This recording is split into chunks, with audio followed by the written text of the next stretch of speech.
કે કોઈ ચિંતા કરવાની આવશ્યકતા નથી। પેટ્રોલ ડીઝલ સંપૂર્ણપણે બધા જ પેટ્રોલ પંપ પર મળી રહે। ગુજરાતમાં પેટ્રોલ અને ડીઝલની અછતની સોશિયલ મીડિયામાં ફેલાતી અફવાઓ વચ્ચે રાજ્ય સરકારની મોટી સ્પષ્ટતા સામે આવી છે।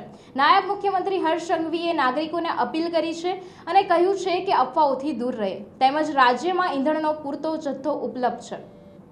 રાજ્યમાં પેટ્રોલ ડીઝલની અછત અંગે ચાલી રહેલી અફવાઓને નકારી કાઢતા નાયબ મુખ્યમંત્રી હર્ષ સંઘવીએ સ્પષ્ટ જણાવ્યું છે કે કોઈ પણ પ્રકારની તંગી નથી અને જનતાને ગભરાવાની જરૂર નથી। મુખ્યમંત્રી ભૂપેન્દ્ર પટેલ આ મુદ્દે સતત રિવ્યૂ લઈ રહ્યા છે અને રાજ્યમાં ઈંધણ સપ્લાયર પર નજીકથી નજર રાખવામાં આવી રહી છે।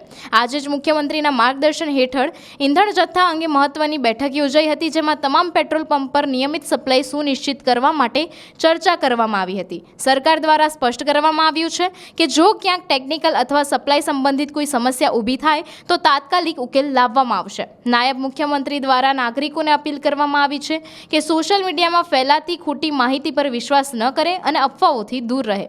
રાજ્યમાં હાલ ઈંધણ વ્યવસ્થા સંપૂર્ણપણે સુચારુ છે અને તંત્ર પરિસ્થિતિ પર સતત નજર રાખી રહ્યું છે। તમામ નાગરિકોને વિનંતી છે કે કોઈ બી પ્રકારની પેટ્રોલ ડીઝલને લઈને સોશિયલ મીડિયા હોય કે વોટ્સએપના માધ્યમથી કે કોઈ બી ઓફિશિયલ જાણકારી વગર કોઈ બી પ્રકારની આ અફવાઓમાં આવીને ભાગદોડ કરવાની કોઈ બી પ્રકારની જરૂરિયાત નથી।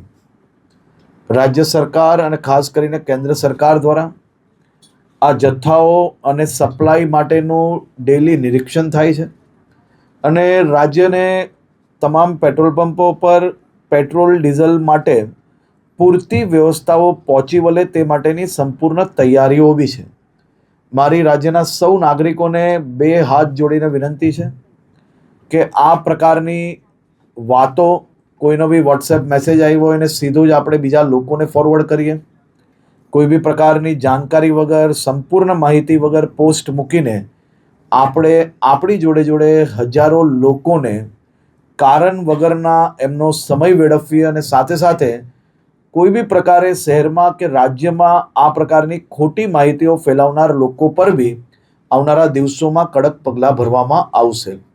ખાસ કરીને વિનંતી છે કે કોઈ ચિંતા કરવાની આવશ્યકતા નથી। પેટ્રોલ ડીઝલ સંપૂર્ણપણે બધા જ પેટ્રોલ પંપ પર મળી રહે તે માટેની વ્યવસ્થાઓને ખાસ કરીને મુખ્યમંત્રીશ્રી બી દર 2 દિવસે એનો રિવ્યૂ લઈ રહ્યા છે અને ભારત સરકારમાંથી બી તમામ મંત્રાલયો આ બધા જ વિષયોમાં રેગ્યુલર રિવ્યૂ એમનું લઈ રહ્યા છે।